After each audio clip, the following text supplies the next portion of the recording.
Joy of Urdu के नाजरीन और सामईन को सलाम पहुँचे। मेरा नाम अक्सा गर्शिन है, ताल्लुक़ कोयटा शहर से है और ग़ालिबन मेरे ख़्याल में इक़्तिबास पढ़ने के लिए इतना तारुफ़ काफ़ी है। आज मैं आपके सामने जिन शायर की नज़्म पेश करूँगी वो एक ऐसे कदावर शायर हैं कि जिनको हम ऐसे बोने शायद पहचान ना पाए। अगर मैं अंग्रेज़ी का लफ्ज़ इस्तेमाल करूँ माज़रत के साथ तो अंडररेटेड होंगे। शायर हैं नून मीम राशिद और उनका मजमुआ है ईरान में अजनबी। ईरान में अजनबी में एक नज़्म है जो मुझे बेहद पसंद है।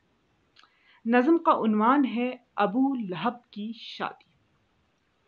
तो नाज़रीन की पेश खिदमत है अबू लहब की शादी। नज़्म शुरू करने से पहले मैं कुछ ऐसे अल्फाज के मानी बताना पसंद करूंगी जो कि शायद एक आम कारी के लिए समझना मुश्किल हो।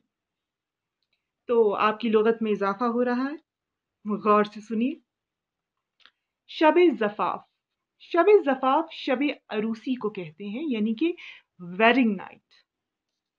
एक और लफ्ज़ है मशातगी। मशातगी का ताल्लुक बनने सवरने से है, लेकिन बनने सवरने में भी इसका ताल्लुक जुल्फों के बनाव सिंगार से ज्यादा है। उसके अलावा मांग गाजा, आम जुबान में सिंदूर कहा जा सकता है। हो सकता है कि अरब में भी ये रिवाज हो। मजीद ये कि जनाब यहाँ एक लफ्ज है गुर्फों, ये जमा है, यानी कि इससे मुराद है किसी भी पर्दे की, किसी भी ऐसे कपड़े की कि जो छुपाने के काम आए। तो गुर्फा या गुर्फों जो है वो पर्दों के मानी में इस्तेमाल हुआ। यहाँ गुर्फों से झांकना यानी कि पर्दों की ओर से झांकना। तो लिहाज और जी बिल्कुल, महमीज, लगाई महमीज। महमीज लगाना यानी एड़ लगाना। घोड़े की एड़ लगाने को महमीज लगाई कहा जाता है, यानी कि to gallop the horse. Galloping of the horse is महमीज लगाई।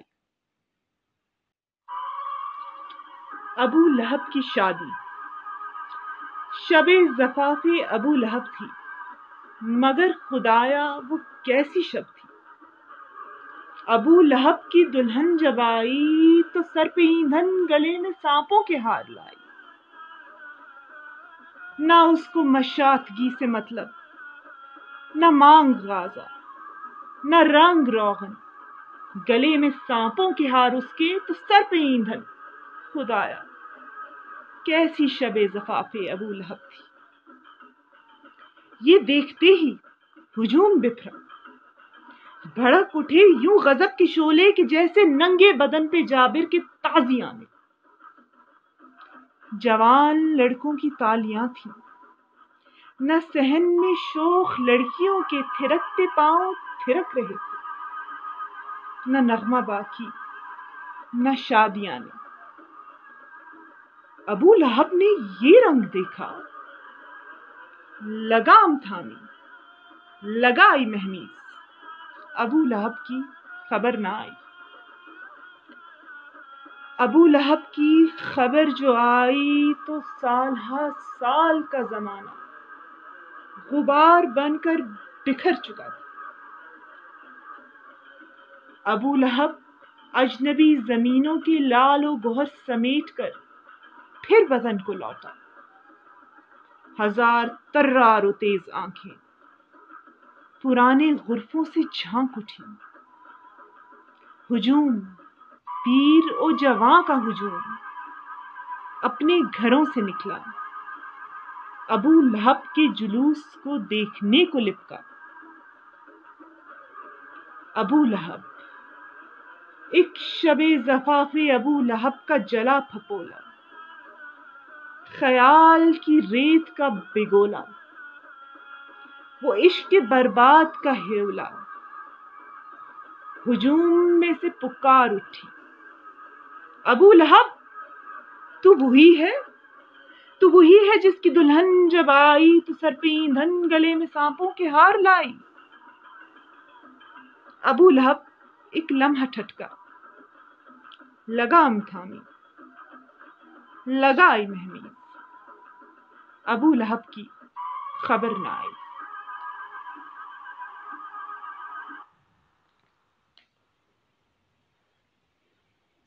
جناب، تو یہ تو تھی نظم۔ اس کے بعد اس کی اپنی ناقص رائے میں اور ایک تشریح سی میں پیش کرنا چاہوں گی۔ پنجاب یونیورسٹی کے ڈاکٹر فخر الحق نوری صاحب نے نون میم راشد پر کافی تحقیق کی ہے، اور ان کی ایک آدھ کتابیں بھی جو ہیں اس موضوع پہ سامنے آئی ہیں، جہاں نون میم راشد کی نظموں کی تشریح پیش کی گئی ہے۔ میں نے انہیں ڈھونڈنے کی کوشش کی، لیکن مجھے وہ مل نہ پائیں۔ اگر کسی کو ملے تو میں بہت مشکور ہوں گی کہ وہ تشریح پیش کریں جو ایک ڈاکٹر پیش کر رہا ہے۔ میری اپنی ناقص عقل میں تو میرا خیال یہ ہے کہ ہمارے معاشرے کا ایک منفی پہلو ہے، اور وہ منفی پہلو یہ ہے کہ انسان جو کہ خطا کا پتلا ہے، اگر وہ کوئی اشتباہ کر بیٹھے تو ہم لوٹنے کے تمام راستوں پر قفل لگا دیتے ہیں۔ خواہ کوئی اپنی پسند کا شعبہ چننا چاہے جہاں آسودگی کے اسباب نہ ہو، اپنی پسند سے شریک حیات چن لے، اپنے کسی پیارے کی جرم کی پاداش میں گناہ گار کہلائے، یا وہ ابو لہب کی طرح غلط فیصلے کر بیٹھے، تو ہم دوسرا موقع نہیں دیتے۔ لوٹنے کی جستجو جو کرنا چاہے تو ہم اسے سر پہ ایندھن اور گلے میں سانپوں کے ہاروں کے تانے مارتے۔ موجودہ حالات، یہ کوارنٹین، یہ کرنطینیا جس کو ہم اردو میں کہیں گے، اس کے پیش نظر میں جاتے جاتے صرف یہ کہنا چاہوں گی کہ اگر کوئی شخص دوبارہ دستک دینا چاہے، اپنی غلطی سدھارنا چاہے، تو کیا ہم اتنا نہیں کر سکتے کہ ہم ایک گزرگاہ فراہم کریں اور ساتھ ہی گمگشتہ رشتے اور محبتیں بھی لوٹانے کا ظرف رکھیں؟ اسی سوچ کے ساتھ اجازت چاہوں گی۔ امید ہے کہ آپ کو نظم پسند آئی ہوگی۔ بہرحال نظم تو خیر نون میم راشد کی ہے، پسند نہ آنے کا سوال ہی نہیں پیدا ہوتا، مگر مجھے امید ہے کہ آئندہ بھی مجھ سے کوئی نہ کوئی اقتباس سننا پسند کریں گے۔ فی امان اللہ۔